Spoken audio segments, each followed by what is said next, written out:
estamos viendo. Bueno, justamente el ponente, Gerson Vizcarra Aguilar, es investigador del área de Deep Learning y procesamiento de imágenes en el Instituto de Investigaciones de la Amazonia, peruana, justamente. Ha participado como asistente y ponente en distintas conferencias nacionales e internacionales. A través de las siglas, seguramente Gerson me va a costar leerlas, pero son amplias. Justamente la ICANN en Rodas, Grecia, en el 2018, por nombrar algunas. SPDLL en Arequipa, Perú, durante el 2019, y la XAI en Vancouver, Canadá, también, y las últimas ponencias online durante el 2020, la MILA DLRL. Sus principales áreas de interés incluyen la aplicación y la robustez de modelos de Deep Learning en el procesamiento natural y el de imágenes. Así que hoy justamente disertará o presentará el taller titulado Taller Natural en Natural Language Processing, relacionados con estos temas de Deep Learning. Es todo tuyo el ambiente, Gerson.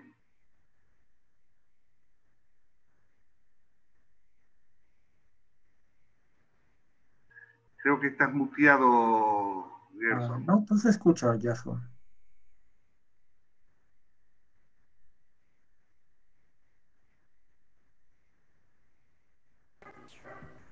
Aló, ahora. Ahora sí, ahora sí. Oh, sí. Listo. Entonces, muchas gracias por la introducción. Procedo a compartir mi pantalla. Adelante. Esto lo minimizaré.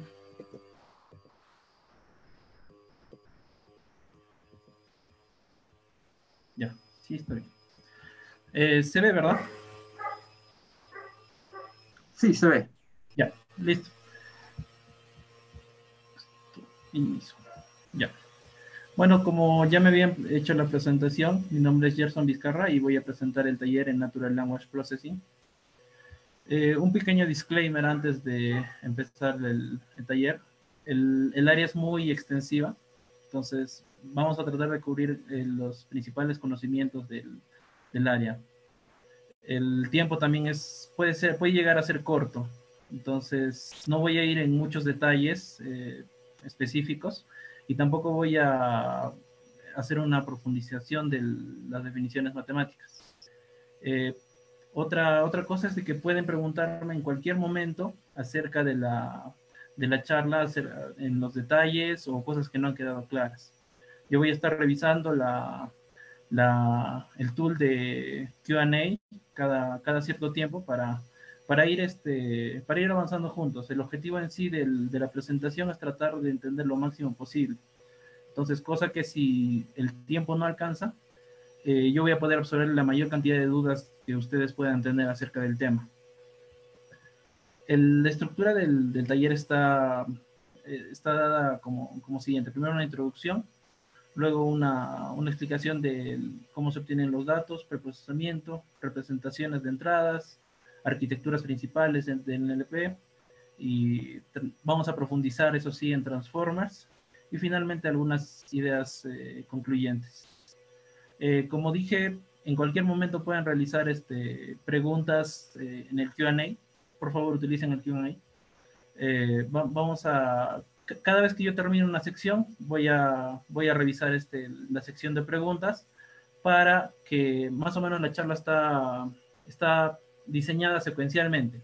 Es decir, que vamos a ir paso por paso y que sería bueno de que no nos perdamos en ninguno de esos pasos y absorber todas las dudas posibles. Dicho lo anterior, procedo a realizar primero la introducción del tema. Primero una breve definición de lo que es Natural Language Processing, que es un campo de la ciencia de la computación, que está encargado más que todo de hacer que las computadoras puedan entender y manipular el lenguaje natural para hacer cosas útiles. La idea inicial que se tenía para resolver NLP era basado primero en reglas, es decir, nosotros diseñábamos un sistema que con puras reglas para que, por ejemplo, si yo le diga, sistema, puedes hacer esto, el sistema me diga ok, y tal vez pueda realizar una acción. Entonces, las reglas más que todo se basaban en extraer verbos, extraer sustantivos, extraer acciones para hacer cosas. El problema de estos sistemas es de que no podemos cubrir todas las estructuras posibles del texto, entonces es muy complejo hacer eso. Entonces, con datos que nunca hemos visto, con instrucciones que nunca nos han dado y que no tenemos reglas para ello, sería imposible hacer algo. Entonces, el proceso que se sigue es primero obtener los datos, hacer un preprocesamiento, diseñar todas las reglas en base a los datos que teníamos y hacer un testing del sistema. La segunda idea, que se tuvo una evolución acerca de la primera, fue hacer los métodos clásicos, que básicamente eran modelos matemáticos, estadísticos y probabilísticos que nos permitan extraer cosas importantes en el texto y poder procesarlas de forma más sencilla. Entonces, primero se obtenían los datos, se hacía el preprocesamiento de ellos, podías hacer múltiples cosas con los datos, limpiarlos sobre todo, extraer características, por ejemplo, contadores de palabras, factores de probabilidad, etcétera. Había muchos tipos de ingeniería de características que se podía hacer y finalmente se probaba el método. Luego de extraer las características, generalmente se utilizaba un clasificador, como puede ser una SVM, Support Vector Machine, o algún modelo probabilístico como son Bayes, etcétera. Y esos son ahora llamados métodos clásicos, antes eran los mejores. Finalmente, lo que actualmente es más usado es Deep Learning. El Deep Learning es muy popular debido a que obtiene mejores resultados que los anteriores métodos y aparte de eso hace un mejor uso de los datos que nosotros le demos de entrada. Entonces, el pipeline es muy similar también a los anteriores, pero tiene algunas variaciones. Primero es obtener una gran cantidad de datos. Gran cantidad tiene que estar muy resaltado porque si tenemos pocos datos, no podemos obtener las mejoras que querramos con un sistema de Deep Learning. Luego el preprocesamiento está más o menos tachado porque está un poco en debate en si se debe o no realizar, en el sentido de que a veces es bueno realizar el preprocesamiento para ayudar a limpiar los datos, pero a veces no es bueno por temas de robustez, porque un algoritmo definido de preprocesamiento no siempre va a funcionar. Luego se realiza la etapa de aprendizaje, se entrena el modelo en los datos que hemos tenido y finalmente se prueba. Algunas tareas de NLP, bueno, solo por mencionar algunas, las subdivido en tres, en clásicas, en comunes y en algunas más complejas. Las que son más clásicas están más relacionadas con identificar cosas en el texto. Es decir, si yo, por ejemplo, quiero identificar nombres, identificar lugares, sustantivos, identificar partes en el texto, su árbol sintáctico, etc. Entonces tenemos aquí tres: Part of Speech Tagging, Post Tagging, Name Entity Recognition, también NER, y Syntactic Parsing, el árbol sintáctico. Algunas tareas comunes que se realizan actualmente con Deep Learning son Sentiment Analysis, identificar si un texto dado es positivo, negativo o neutro. Topic Modeling, extraer tópicos específicos de documentos. Language Modeling, que es importante, ahorita lo voy a detallar. Y Machine Translation, que es traducción automática, que es muy común.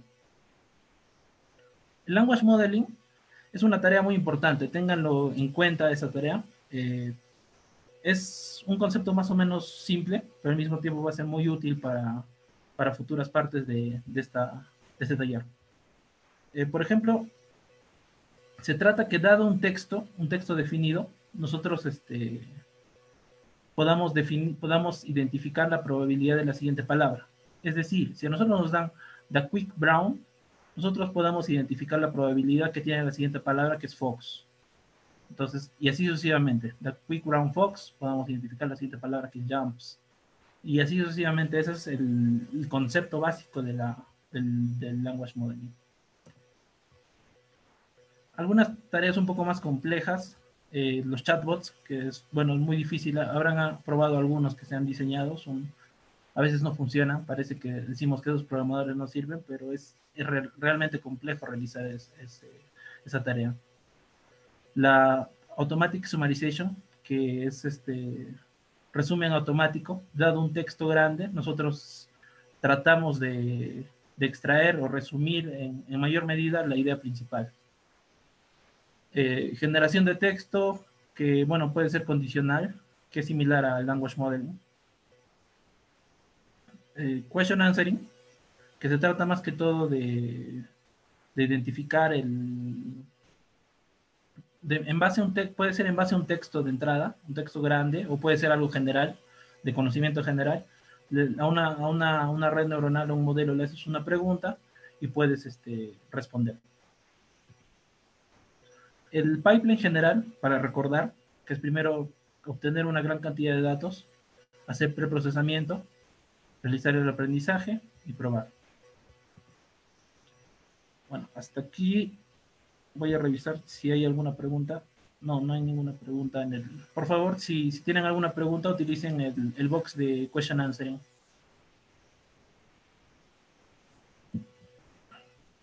Ya, primero es la recolección de datos, el primer paso que necesitamos. Y esa recolección se realiza de acuerdo al tipo de problema que querramos enfrentar.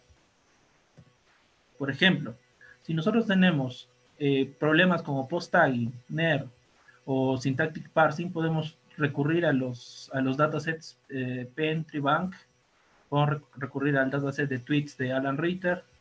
En el caso de español podemos recurrir al UAM Spanish Treebank de la Universidad Autónoma de Madrid, o podemos recurrir a la página Universal Dependencies, que es más o menos un repositorio que tiene grandes cantidades de datasets, están agrupados y al mismo tiempo están en varios idiomas. Entonces, por ejemplo, también tienen en español, en inglés y en otros idiomas. Y también he visto que van a hacerlo en quechua. Entonces, estaría bien darle un ojo de cuando en cuando si les interesa este tipo de problemas. En el caso de Sentiment Analysis, es una tarea muy común que incluso se relaciona con el hola mundo de Natural Language Processing o en Deep Learning, sobre todo. Hay varios datasets como el IMDb, que es de reviews de películas, opiniones de reviews de películas, el Sentiment Analysis Treebank de Stanford, el CMVAL, que es como una competición anual, y hay datasets también pasados. Y en español tenemos algo similar al CMVAL, que es el TAS. El TAS es el taller de análisis de sentimiento en español. Y generalmente, bueno, lo están haciendo cada año y publican datasets interesantes. O sea, nuevos datasets, sobre todo en el tema de sentiment analysis y otros tipos de problemas también. Tenemos también en Machine Translation. En Machine Translation también es algo muy extenso. Hay en distintos idiomas, en distintas cantidades, incluso en distintos tópicos. Entonces, en el caso de Machine Translation voy a resaltar dos. El primero que está de inglés a quechua y el segundo que está de español a shipibo conmigo. Entonces, bueno, es interesante tratar de hacer algo o tratar de utilizar los recursos de lenguas que no tienen tantos hablantes. En question answering también hay muchos y de diferentes tipos. Por ejemplo, les estaba hablando de que dado un texto podemos tener preguntas y respuestas. Puede ser también de conocimiento general, es decir, por ejemplo, ¿quién ganó las elecciones de Estados Unidos? Entonces, ahí ponen. Entonces, esos son entrenados en Internet generalmente. Entonces, hay distintos tipos de datasets y también con distintas rigurosidades. Por ejemplo, uno muy bueno y que es muy complicado es el SQuAD, de Stanford Question Answering Dataset, que ahora ya está en su versión 2.0. La 1.0 parecía muy compleja, pero la han resuelto, la han logrado resolver con buenos accuracies. La 2.0 también esperan ir resolviéndolo mejor. También está el dataset de DeepMind, el Facebook Research Dataset, bueno, de MLQA. Y en el caso de español, han hecho una traducción, un trabajo que ha hecho una traducción del de Squad versión 1.0, pero para, bueno, traducción a español, y más o menos también se podría probar eso en el caso de que les interese trabajar en Question Answering. Como les había mencionado, el tópico de Language Modeling es muy, muy importante y también ha adquirido relevancia en estos últimos años, debido a que, primero, que es muy sencillo de adquirir datos, en el sentido de que, por ejemplo, si el problema es, dado un texto, yo predigo la siguiente palabra, yo puedo utilizar cualquier cantidad de datos extraídos de Internet. No necesito anotar, no necesito preguntas, respuestas o traducciones, etc. Simplemente puedo agarrar un texto que sea continuo, extraído de Internet, o de algún artículo, de alguna noticia, o de cualquier tipo de texto similar, y eso ya es mi dato de entrenamiento. Entonces, han hecho cosas similares a las que me refiero. Por ejemplo, han extraído los datos de Wikipedia, es el Wikitext. El Text 8 es de varios sitios, de varios sitios web, ha sido extraído de varios sitios web. El 1 Billion Word Benchmark también es de varios sitios de internet. Y en español también han hecho algo similar con el Spanish Annotated Corpora. La tarea en sí no es muy compleja, el concepto de la tarea es bien simple. Un texto, siguiente palabra. Otro texto, la siguiente palabra. Y así sucesivamente. Entonces, pero ha adquirido importancia y relevancia en los siguientes, a través de los años. Y bueno, más adelante voy a explicar específicamente por qué y cómo ha adquirido relevancia. Bueno, ahí termina la parte de la primera parte. Bueno, en el Q&A todavía no hay nada.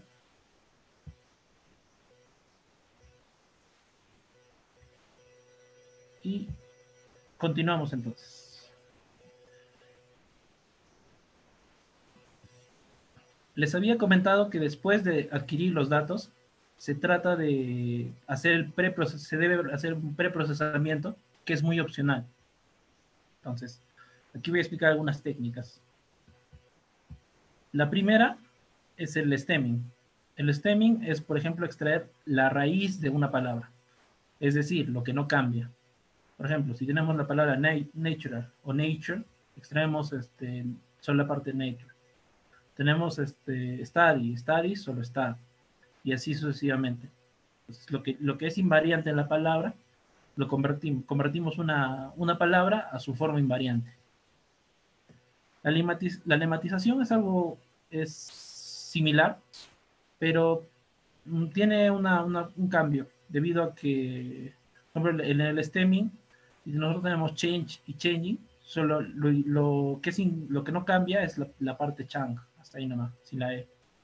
Pero en lematización, si tenemos alguna otra forma, changing, changes, podemos extraer la forma básica. Todo cambia la forma básica. Esto sobre todo se hace esto sobre todo se realiza para uniformizar los datos. Por ejemplo, cuando nosotros tenemos un sistema de Natural Language Processing, un sistema de Deep Learning, nosotros tenemos que tener un vocabulario definido. Es decir, nosotros podemos agarrar 1000 palabras, podemos agarrar 100.000 palabras, 1.000.000 de palabras, 1.000.000.000 de palabras. Pero esas palabras van a estar definidas siempre, a lo largo del entrenamiento y también cuando hagamos la prueba. Pero si nosotros, por ejemplo, no tenemos la palabra changer en nuestro diccionario, porque es una palabra que, no sé, no aparece mucho, o que simplemente no la consideramos, etcétera, etcétera. Si por cualquier razón no tenemos una palabra que aparece en el dataset de nuestro diccionario, vamos a tener un problema. ¿Por qué? Porque esto va a representar una pérdida de información, en el sentido de que al momento que nosotros convertamos la palabra a número, veamos en nuestro diccionario, ya, ¿cuál es el número de changer? ¿O cuál es el vector de Schrödinger? No existe. Entonces va a ser una palabra inexistente y va a representar pérdida de información. Entonces, para esto hay dos opciones. La primera es incluir todas las palabras posibles, pero el problema es de que si el corpus es muy grande, también hay limitaciones de hardware. O sea, a medida de que nuestro número de palabras va aumentando, también va aumentando el número de gigas de memoria RAM que tal vez necesitamos para procesar todas estas palabras. Entonces es importante más o menos considerar el hacer stemming o lematización en el sentido de que podamos tratar de uniformizar un poco y reducir también nuestro vocabulario para que alcance también memoria para nuestro modelo de deep learning. Otro tipo de preprocesamiento que se suele realizar es el removimiento de stop words. Los stop words son palabras vacías en español. Son palabras que, bueno, son, por definición, no aportan ningún significado a nuestra oración. No aportan nada. Por eso son vacías. En estas generalmente están las preposiciones, los artículos, algunos conectores, etc. Entonces, en teoría, a un inicio sobre todo se decía de que estas palabras no aportan nada a la oración, nuestras oraciones de entrada, y más que solo aportan ruido. Entonces, si tenemos ruido, en teoría deberíamos quitar el ruido. Entonces, han propuesto quitarles ese tipo de palabras. Es un tipo de preprocesamiento que se realiza. ¿Cuándo generalmente se realizan estas técnicas de preprocesamiento? Generalmente se realizan en tareas de clasificación. Por ejemplo, sentiment analysis es una tarea de clasificación. Un texto, yo lo clasifico en qué es. En este caso, se realiza cuando no te importa mucho la pérdida de información. Por ejemplo, sé que es contradictorio con lo que dije anteriormente, con la pérdida de información, que cuando es una palabra desconocida, sino que, por ejemplo, en otras tareas, por ejemplo, traducción automática, yo digo, the world is changing, el mundo está cambiando.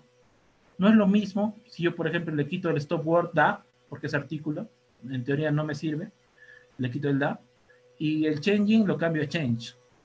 Entonces, cuando yo realizo mi traducción automática, the world is changing, mi modelo me va a decir, mundo cambia. Entonces, ahí hay una pérdida de información y en esa tarea no te puedes permitir ese tipo de cosas. Entonces, en ese tipo de tareas no se debe realizar. Y también se debe realizar el preprocesamiento cuando hay muchas palabras sin normalización. O sea, si tenemos muchas formas de distintos verbos, etc. Y al final van a representar palabras desconocidas. ¿Cómo evadimos el preprocesamiento? Esta idea más o menos está extraída como una introducción a las tokenizaciones y a los encodings. Por ejemplo, tenemos la palabra unfortunately. Podemos dividirla en tres. Podemos hacer el un, que es el prefijo de negativo. Fortunately, fortunate, que es la palabra base. Y ly, que es el sufijo de adverbio.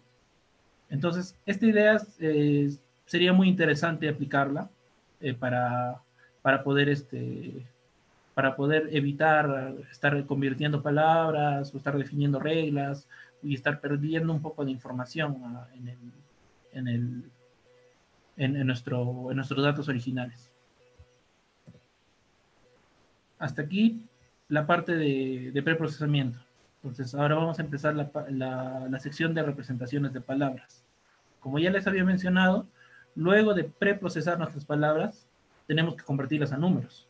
Entonces, hay distintas formas de convertirlas a números y aquí las voy a detallar. Por el momento tampoco hay preguntas en la sesión de Q&A, lo cual es muy bueno o es muy malo, porque no me están entendiendo nada. Pero no importa, vamos a seguir avanzando.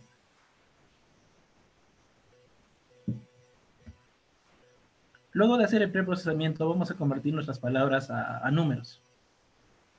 Una forma que se pensó en un inicio era hacer un diccionario básico. Es decir, nosotros asociamos una palabra única, una palabra a un ID único.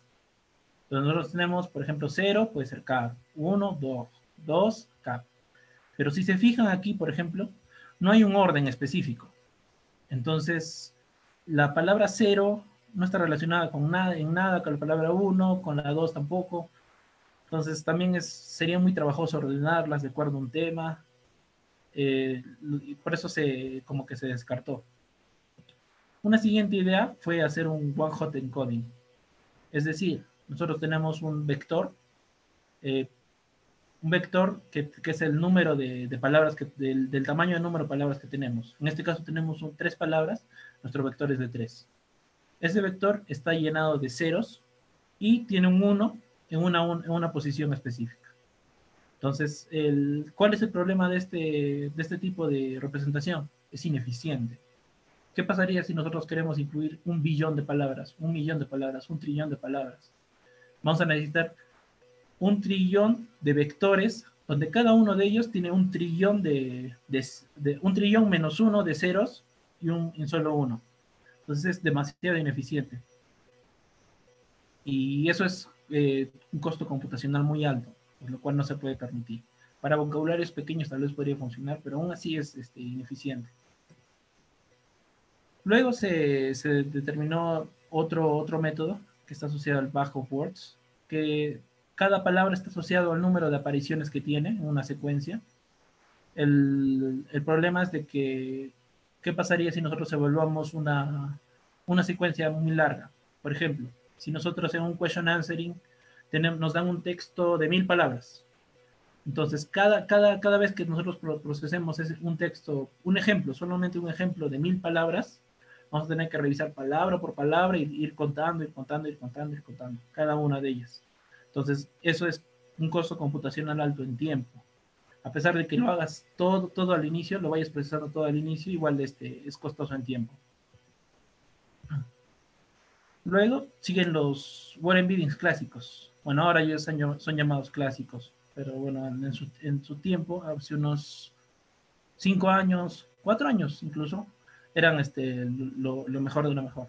Entonces estaban están basados en algoritmos, y su idea es más o menos interesante y compleja al mismo tiempo, compleja y simple también al mismo tiempo, debido a que preservan relaciones entre palabras. Primero, una palabra está asociada a un vector. Entonces, nosotros tenemos acá la palabra cat y está asociada a un vector, a un número de números, a varios números. Entonces, y el número de números que estamos usados para representar una palabra es la dimensión que estamos utilizando. Generalmente se usaba la dimensión 50, 100, y creo que incluso la más usada era la 300, si no me equivoco. ¿Cuál es la característica de los word embeddings, los clásicos? Ellos preservan la relación entre palabras. Es decir, si nosotros tenemos, por ejemplo, rey y reina, en algún otro punto del espacio, eso va a ser muy similar, muy análogo a hombre y mujer. Entonces, por eso se llamaban, por eso eran muy exitosos y se llamaban antes una representación exacta de las palabras. ¿Cuál es el problema de los word embeddings clásicos y por qué más o menos se dejaron de utilizar? Por la polisemia. Es decir, una palabra puede significar muchas cosas y varía dependiendo del contexto que usamos. Por ejemplo, ¿qué pasaría si nosotros hablamos de la palabra frío? Podemos estar refiriéndonos a temperatura, podemos estar refiriéndonos a un síntoma, podemos estar refiriéndonos a alguien que es frío, que es poco amigable. Entonces, ¿qué pasaría si nosotros decimos está haciendo frío? El vector debería estar acá, pero un word embedding nos dice que está acá. ¿Qué pasaría si nosotros decimos él está frío, tiene frío? Pues, es un síntoma y el vector debería estar por aquí, pero el word embedding nos dice que está por aquí. Él es frío, es un frío de fríos. Entonces, el vector debería estar por aquí, pero el word embedding preentrenado que nos da nos dice que está que el vector frío está aquí. Entonces, igualito con mouse, podemos estar refiriéndonos al ratón animal, podemos estar refiriéndonos también al ratón de la computadora. Entonces, este tipo de cosas hicieron hicieron una nueva idea. ¿Qué pasaría si nosotros, antes de definir un vector como lo estamos definiendo con una palabra, revisamos el resto de palabras? Entonces, podemos revisar acá decimos, está haciendo frío. Al revisar está haciendo, decimos, el vector de frío debe estar por acá. Y así sucesivamente con otras ideas también. Este concepto también es muy importante. Guárdenlo porque también se va a volver a repetir en las subsiguientes secciones.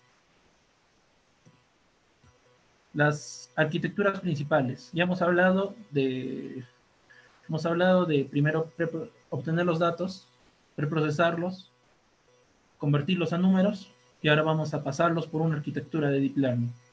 Entonces, es más o menos progresivo.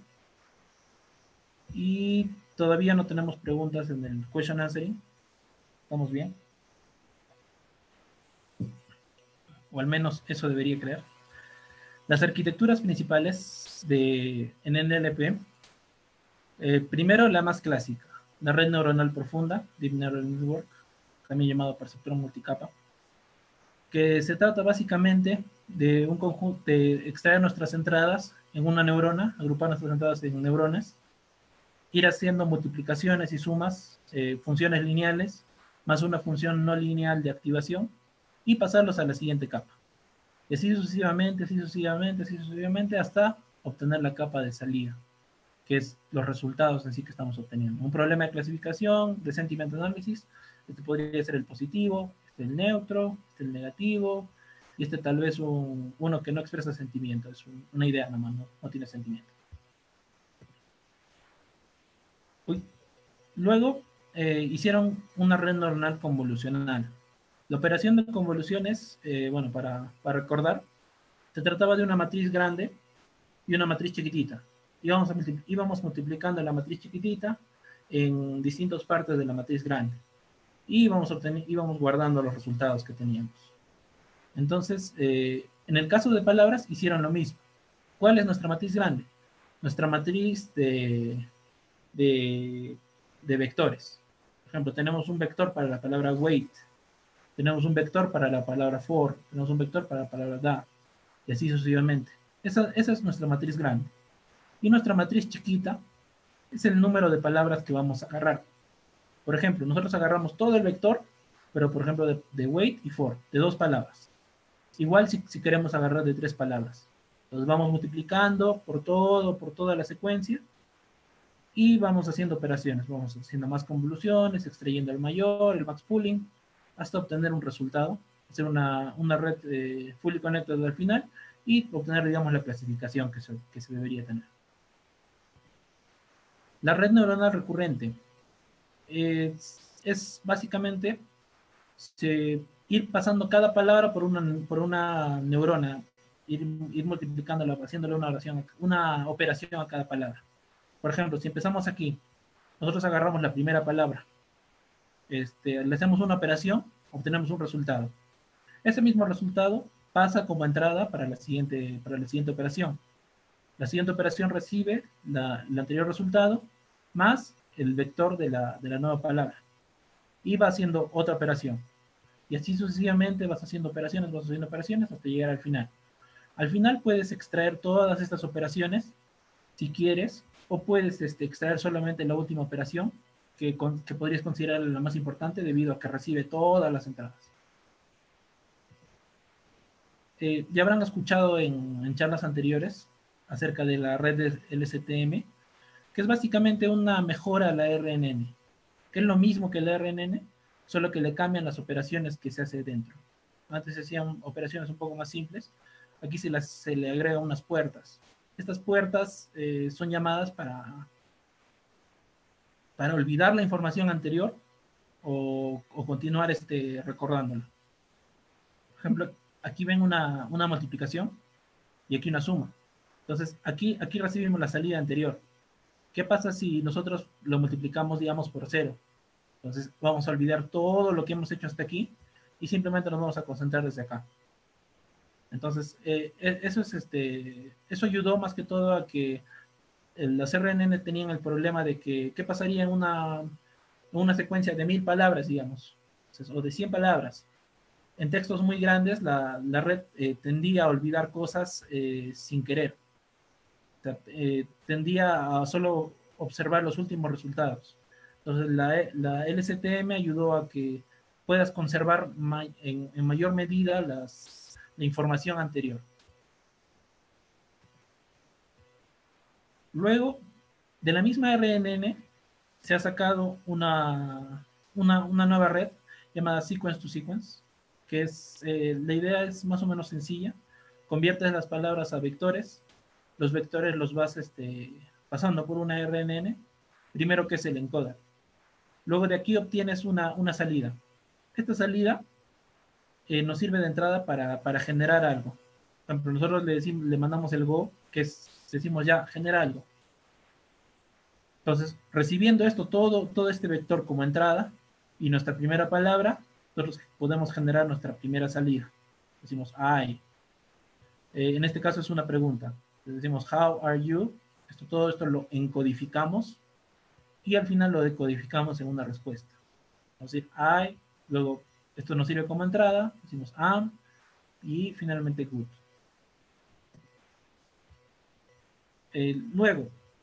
Luego del sequence to sequence se ha tenido una mejora llamada attention.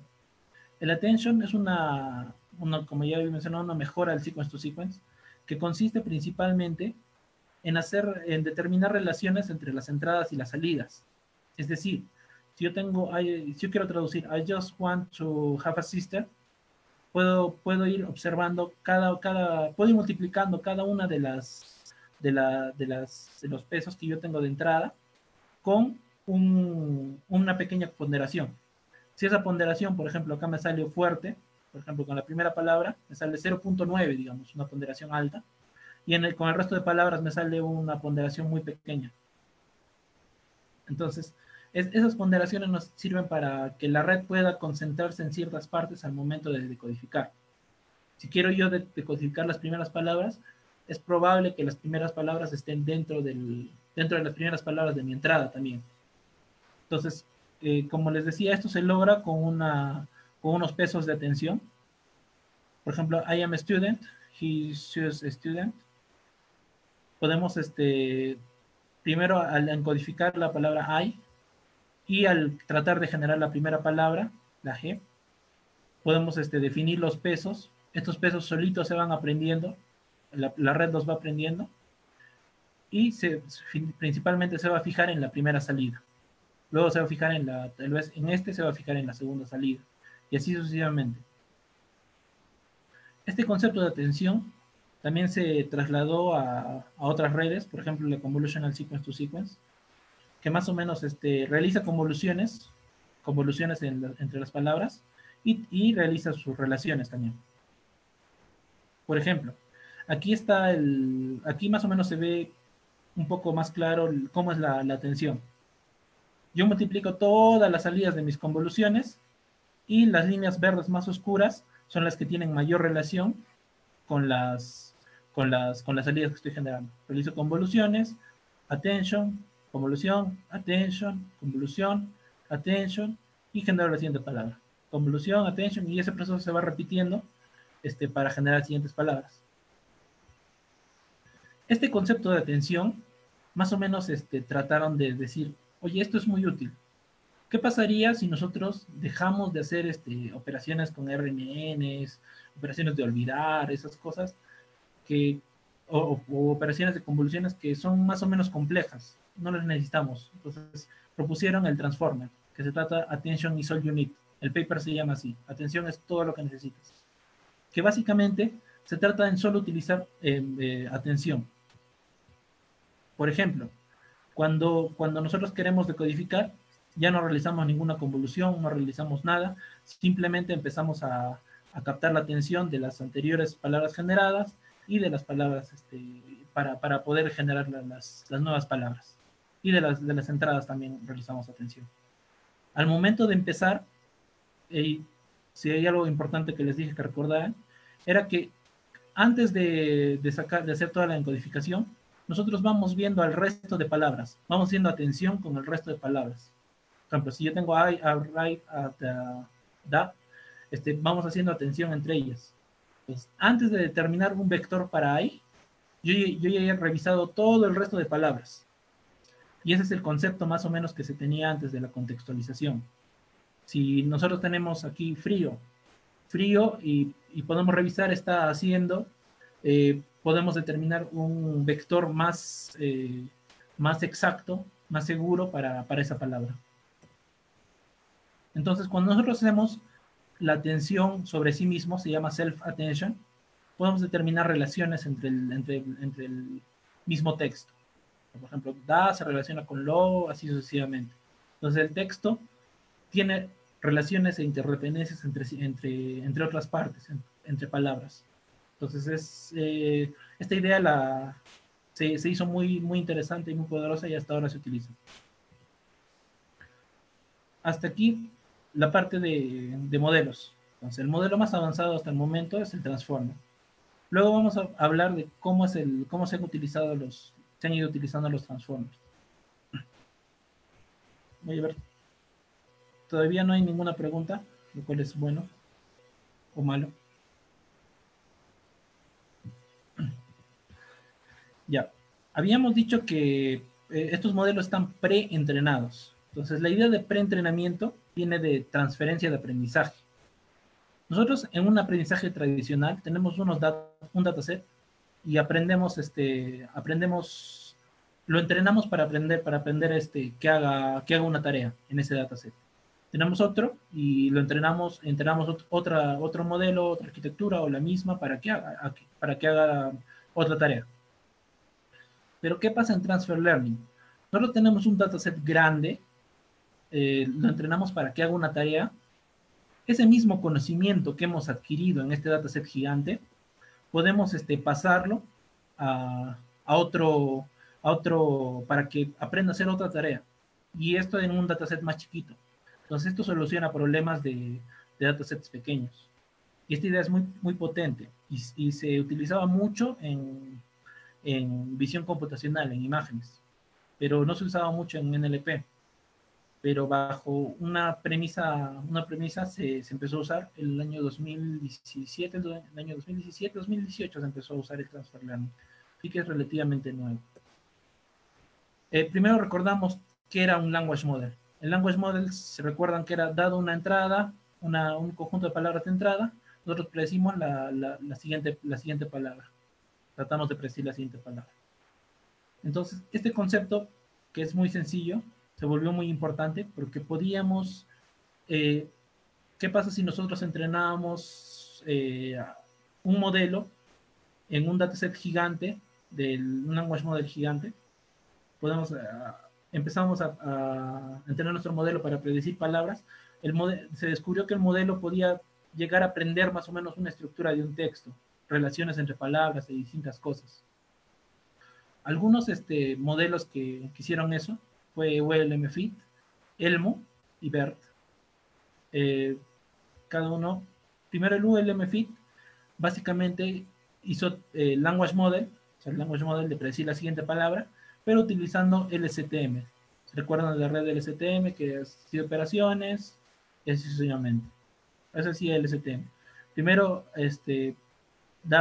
hacías el LSTM en un language model gigante, luego lo más o menos lo reentrenabas, ese language model, ese modelo que ya tenías, en una tarea, por ejemplo, de clasificación, y al final ya podías tener los resultados. ¿Qué hizo Elmo? Si teníamos con LSTMs, dijeron, hay relación de izquierda a derecha, pero yo creo que también hay relación de derecha a izquierda.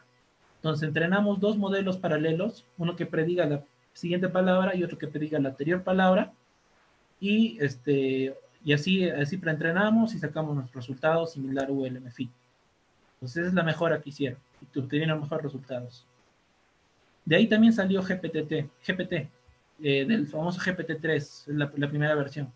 ¿De qué se trataba? Que era lo mismo, pero hecho con transformers. Entonces nosotros predecíamos todas las palabras en base a las palabras anteriores. Es decir, aplicábamos transformer y el self-attention lo aplicábamos con las palabras anteriores. No aplicábamos con las palabras siguientes. ¿Por qué? Porque si nosotros empezamos a aplicar con las palabras siguientes, hubiéramos tenido problemas porque el modelo estaría haciendo trampa. Si ya sabes qué es la palabra siguiente, entonces ¿para qué la predices? Entonces, y al momento de probar el modelo, eso se hubiera visto porque el modelo no podría hacer nada sin saber la palabra siguiente. Entonces, solo se utilizaban las palabras anteriores. Y suena muy, muy lógico, pero ya empezaron aquí a usar transformers. Finalmente está BERT.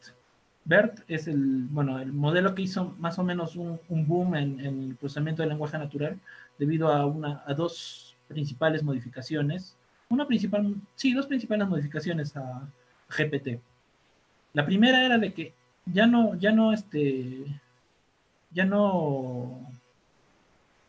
solamente podías ver a tus palabras anteriores, sino también podías ver a las palabras siguientes.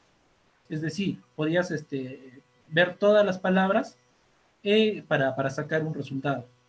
Pero, en este caso, si solo estaríamos prediciendo la palabra siguiente, tendríamos un problema, porque ya estaríamos haciendo trampa.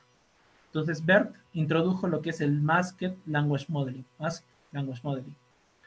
En el Language Modeling original, nosotros predecimos la siguiente palabra, pero en el Masked, nosotros, por ejemplo, podemos enmascarar dos palabras, aquí da y cooked, y le decimos, ya, modelo, predíceme cuáles son las palabras enmascaradas. Entonces aquí, por ejemplo, está en entrenamiento todavía y predice chef, y aquí sí predice cooked. Entonces, bajo esta premisa de ocultar palabras, esconderle palabras al modelo y empezar a decirle que complete los espacios, básicamente, podíamos obtener o ver todo el contexto de la oración antes de obtener nuestros vectores que obteníamos. Entonces, encima de BERT, encima de todo lo que hemos predicho, de todos los vectores que hemos predicho, podíamos ponerle un clasificador y ese modelo así, solo un clasificador simple, una red de 2 capas, digamos, y ese modelo obtuvo el estado del arte en muchas tareas, en distintas tareas. Y por eso fue uno de los mejores papers que salió en NLP. BERT también utiliza palabras, subpalabras. Es decir, si yo quiero hacer embedding tendríamos asterisco, bed, asterisco que diga michi y ding. Entonces, BERT también utiliza el concepto que habíamos hablado antes, de que para evitar hacer esas tokenizaciones raras o borrar palabras, podríamos reducir las palabras, podríamos reducir nuestras palabras a subpalabras. Entonces, por ejemplo, acá bedding, bed, michi, ding. Entonces, es una idea muy, muy interesante y también lo utiliza GPT-2 también lo utiliza, pero utiliza otro modelo. Este es el Word Piece y BERT utiliza, que diga GPT-2 y GPT-3 utiliza el otro que es el Byte Pair Encoding. Algunas variaciones a partir de BERT. Primero ULMFit junto con Elmo. GPT ha seguido su propio camino. GPT no ha hecho el cruzado, el enmascaramiento, pero ha seguido su propio camino, agregando más datos y haciendo el modelo mucho más grande, y también ha obtenido resultados interesantes, pero en generación, en otras cosas. Pero BERT ha tenido, por ejemplo, XLN, han hecho varios papers que se trataban de BERT. Hicieron SpanBERT, Roberta, Albert, VideoBERT, BillBERT, etc. Hicieron muchas cosas y siguen haciendo cosas con BERT. Entonces, pero a cada modificación de BERT le agregan cosas, han ido explorando cómo si se deben enmascarar más cosas o se deben enmascarar menos cosas. Entonces, se hizo mucho más variado, prácticamente revivió todo el área de Natural Language Processing Sin embargo, aún presenta muchas oportunidades por muchas cosas por hacer. ¿Cómo nosotros podemos jugar o podemos probar con Transformers, los Transformers? Hay una librería que está en Python, que es Python y no, también utiliza PyTorch y también utiliza TensorFlow, que son dos de las principales librerías en Deep Learning, que se llama Transformers. La librería se llama Transformers y es de Hugging Face, es su logo. Y que tiene un uso muy simple. Por ejemplo, yo llamo aquí a PyTorch, import torch, uso PyTorch Transformers, bueno, aquí no es PyTorch Transformers, sino from Transformers, si no me equivoco, import, en este caso yo quiero usar Roberta Tokenizer, y Roberta para clasificar secuencias. Entonces, por ejemplo, para un sentiment analysis, simplemente llamo su tokenizer y al modelo. Entonces pongo Roberta Tokenizer, desentrenado, Roberta base. Y el modelo es Roberta para clasificación de secuencias, de entrenado, Roberta base. Entonces tenemos mi secuencia, is this Jacksonville, la segunda secuencia, no, is not. Entonces lo transformo, le hago un encode con mi tokenizer que tengo acá. Tokenizer significa separar las palabras. Es decir, si yo tengo la casa, separo la y casa. Le hago una tokenización del encoding de la secuencia 0 a la secuencia 1 y lo paso por el modelo. Y ya tengo mi salida. Entonces, eso es para poder probar los transformers y también requiere un proceso un poco más largo, pero también es muy simple para poder entrenarlos, reentrenarlos para hacer diferentes cosas. Conclusiones finales. Voy a revisar si hay preguntas, me olvidé de revisar. Bueno, todavía no hay. Conclusiones finales. Primero, conclusiones y algunas direcciones de investigación. Los Transformers han abierto una ventana muy grande para mejorar el área de Natural Language Processing. Sin embargo, hay muchas cosas por hacer. Por ejemplo, una de ellas es eliminar los biases, las parcializaciones del dataset. Por ejemplo, asociar ladrón con latino, que parece tonto, pero a veces ocurre en los datasets. Entonces, esos biases, esas parcializaciones que existen, es un reto que está en tratar de eliminarlas, y es algo que la comunidad está muy, muy enfocada ahora. La interpretabilidad, saber por qué el modelo dice que digamos, esto es positivo, o esto es negativo, o esto es neutro. Entonces, interpretar la red no solo viendo los resultados, sino sabiendo en qué se fija específicamente para dar su veredicto. Esto también es muy importante para temas como imágenes médicas, etc. Entonces, imágenes médicas, mejor dicho, textos médicos. Digamos, nosotros queremos dar un resultado en base a todo el historial clínico de una persona. Queremos dar un diagnóstico. Entonces, nosotros viendo todo el historial clínico, damos un diagnóstico. Pero no es solamente importante dar el diagnóstico, sino es importante saber por qué el modelo está diciendo de que esta persona tiene tal cosa o esta persona puede tener tal cosa. Hay aún muchas cosas que hacer con los lenguajes de pocos recursos. El español es más o menos considerado de pocos recursos, pero es relativo. Para algunas cosas de muy pocos recursos. El inglés tiene muchos recursos. Sin embargo, hay otras lenguas que casi no tienen recursos, por ejemplo, el quechua, el aymara, no hay muchas cosas hechas ahí. Entonces, aplicando ciertas cosas o tratando de hacer aprendizaje multilingüaje, hay muchas cosas todavía por hacer en ese campo. Y bueno, para finalizar y salirme del tema un poco, para mañana quería invitarlos a las 9 de la mañana. Hay un workshop en Neural Information Processing Systems llamado NeurIPS, que es una de las conferencias más importantes en inteligencia artificial. Y el workshop es de cambio climático más inteligencia artificial, y en la cual voy a dar una charla no va a ser de 9 a 10 de la mañana, es una charla de 10 minutos, junto con varias otras charlas, de cómo en el Instituto de Investigaciones de la Amazonía Peruana, el lugar donde trabajo, hemos creado un dataset para hacer clasificación de hojas pero de hojas de especies que están en peligro de extinción y también que son de alto valor, valor económico. Entonces eso es a las 9 de la mañana, de 9 a 9 y 10. Y para mañana en la tarde, también a las 6 de la tarde, hasta las 7, mi colega Danitza Bermejo va a estar explicando un poco acerca del proyecto en sí, en el taller de clasificación de hojas de plantas.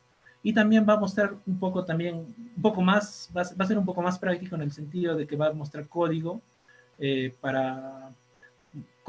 cómo se utiliza un modelo, cómo se reentrena, cómo se hace transfer learning específicamente, pero en el campo de imágenes. Eso sería todo. Muchas gracias. Muchas gracias, Gerson, por tu excelente ponencia. Tenemos una pregunta en la sección de Q&A de César Alex Chiquile Rodríguez.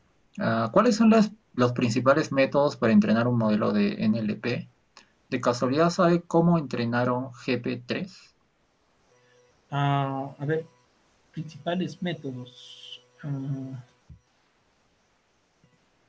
Como les decía, el método principal es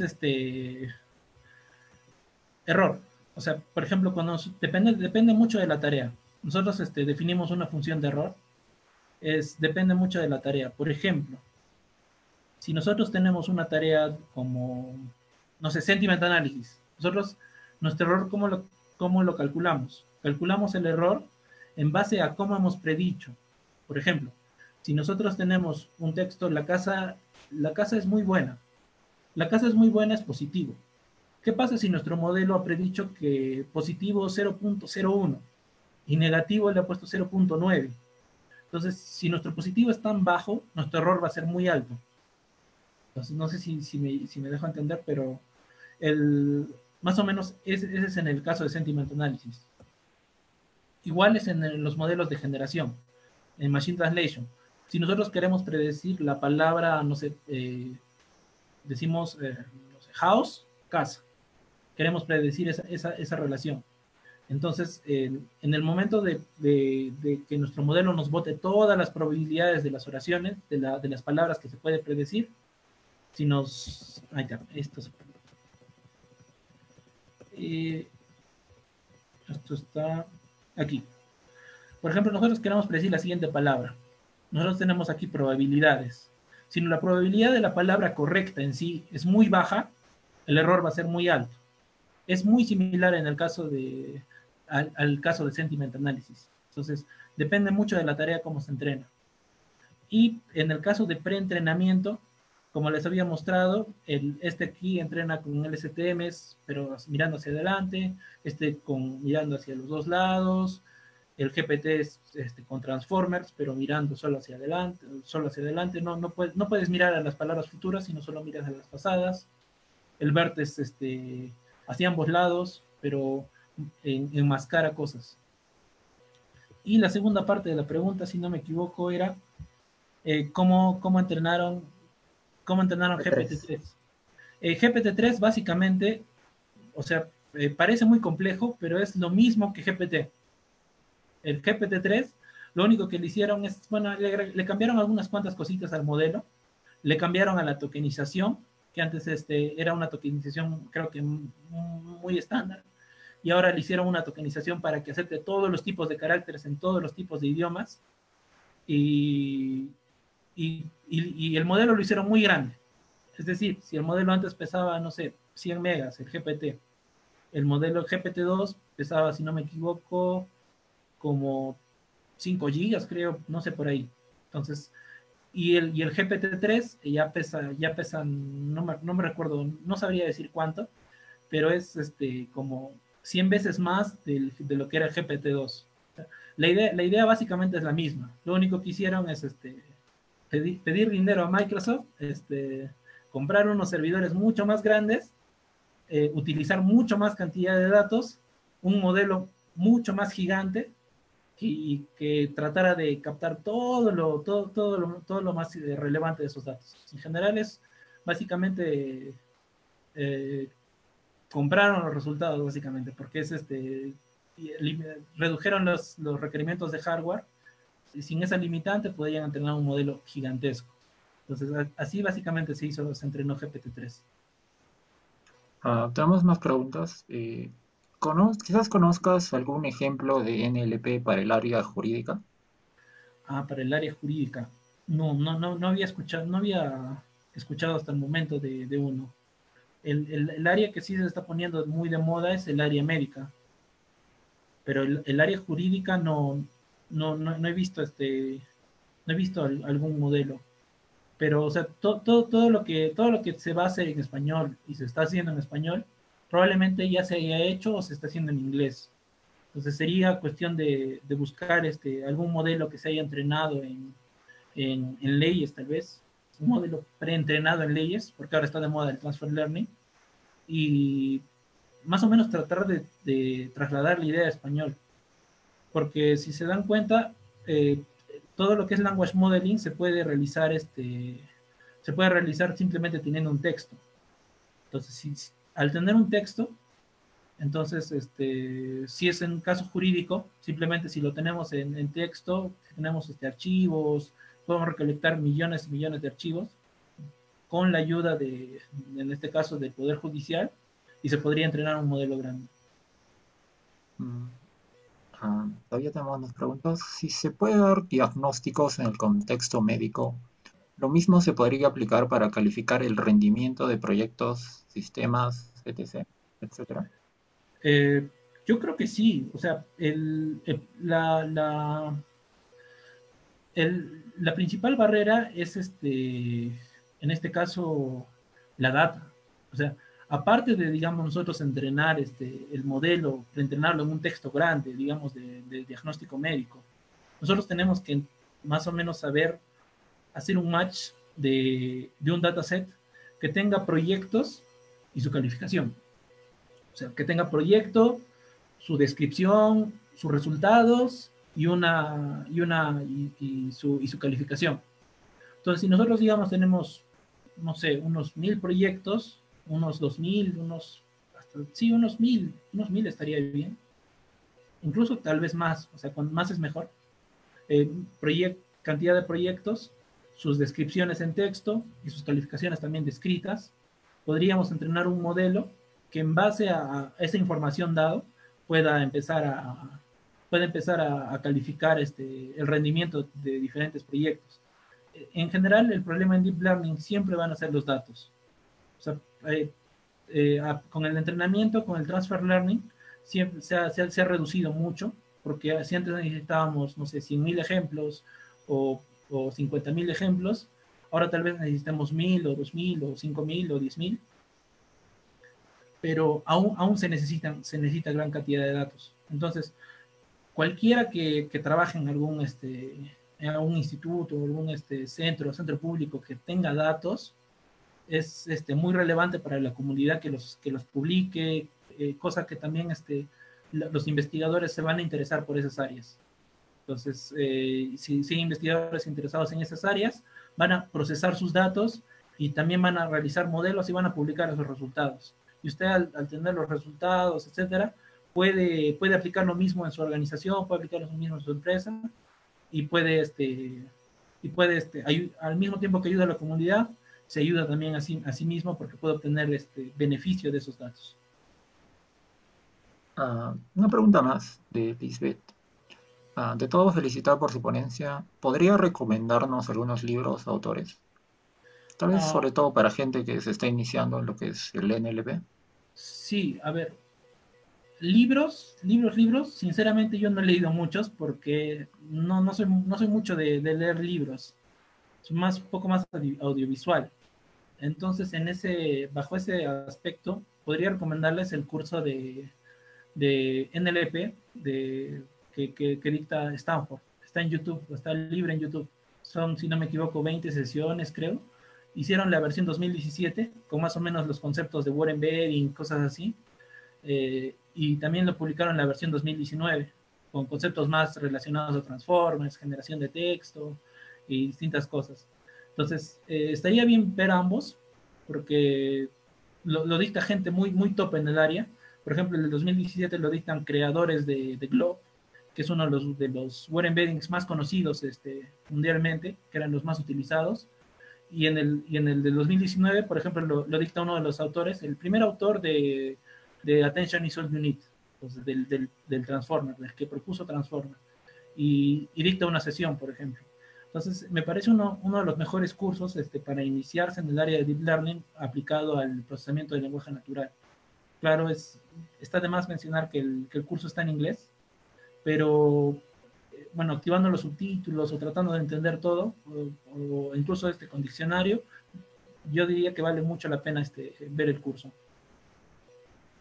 Una última pregunta. GPT-3, al no haber sido entrenado para resolver una tarea específicamente, ha demostrado una gran capacidad para resolver distintas tareas en NLP. ¿Crees que podría reemplazar a los humanos, escritores o programadores? Sí, básicamente sí. O sea, Internet es un mar de datos, o sea, los datos están ahí.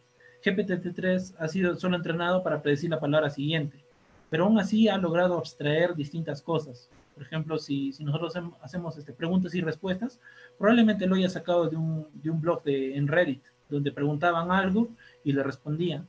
Ha aprendido a resumir cosas. Por ejemplo, en los blogs de Reddit también va la redundancia. Presentaban un texto grande y un TDLR, Too Deep Long Read, ponían, y ahí presentaban la idea principal. Entonces, ¿qué pasa si nosotros a GPT-2, incluso GPT-2 hacía ya eso? GPT-3 le damos un texto grande de cualquier cosa, y un TDLR, un Too Deep Long Read. El GPT-2 y el GPT-3 nos van a resumir los datos sin necesidad de haber sido entrenado para eso. En general, el paper la idea de bueno, la idea en general de GPT-2 y GPT-3 es muy interesante debido a que más o menos, aparte de haber roto las barreras de hardware, ha dado muchas ideas en el sentido de que un modelo de lenguaje, un simple modelo de lenguaje, es capaz de abstraer cosas, capaz de abstraer múltiples cosas en un mismo idioma. Puede hacer muchas tareas, puede responder cosas. En parte es un poco peligroso para los, ¿cómo se llama? Para las personas, porque se pueden generar noticias falsas con un GPT-3, se pueden hacer códigos, se pueden causar despidos, pero al mismo tiempo representa oportunidad porque GPT-3 ha mostrado también que Internet y que los datos de Internet están llenos de parcializaciones. Así como les decía el ejemplo tonto de asociar, no sé, negro o latino a ratero, esas cosas, no sé, decir de que mujer no está asociada a tecnología, ese tipo de cosas es GPT-3, GPT-2 nos ha hecho dar cuenta de que existen ese tipo de cosas en los datos de Internet y que no siempre los datos de Internet van a estar bien. Entonces, que tenemos que también saber eliminar y discriminar esos tipos de cosas en nuestros modelos de lenguaje o en nuestros modelos para cualquier tarea que diseñemos, o incluso en los datasets también. Muchas gracias por sus preguntas y al ponente por las respuestas. A continuación, invitar al doctor Diego Rodríguez para que presente el certificado al ponente. Le doy el pase, doctor Diego. Buenas noches a todos los participantes, buenas noches Gerson. En primer lugar, agradecerte por tu participación, felicitarte por tu ponencia, la verdad que es muy interesante y sobre todo valorar esta contribución de jóvenes investigadores que sean capaces, que tengan esa actitud de compartir sus trabajos, sus investigaciones con estudiantes de distintas universidades. Eso para mí es muy importante para que esta área siga creciendo como lo está haciendo. Quería hacer un comentario respecto a una de las preguntas que hizo uno de los asistentes, César Rodríguez, debido a que preguntaba si había algún trabajo relacionado al área jurídica y comentarles que uno de los de los participantes de este congreso, un doctor en ciencias de la computación de la Universidad Nacional de Salta, está trabajando en ese tema y justamente en el área jurídica. Así que el dato seguramente está en el Congreso, se pueden poner en contacto con él y podría llegar a servir. De hecho, uno de los objetivos de este Congreso es que todos podamos contar en qué estamos trabajando y que estudiantes y docentes profesionales de distintas universidades puedan empezar a trabajar en conjunto. Así que probablemente esto sirva y seguramente alguno de los chicos se pondrá en contacto con vos, Gerson, para poder avanzar en este tema.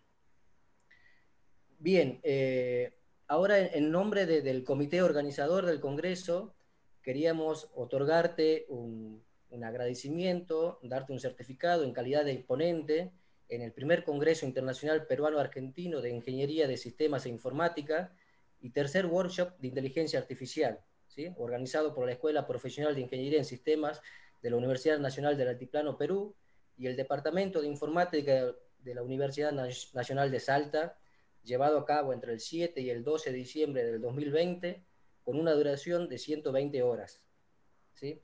Felicitarte y agradecerte de nuevo y esperemos que este congreso siga el curso exitoso como lo está haciendo hasta ahora. Muchas gracias. Muchas gracias. Bueno, Muchas gracias al doctor Diego y al ponente Gerson Waldeiro Vizcarra Aguilar por su excelente participación.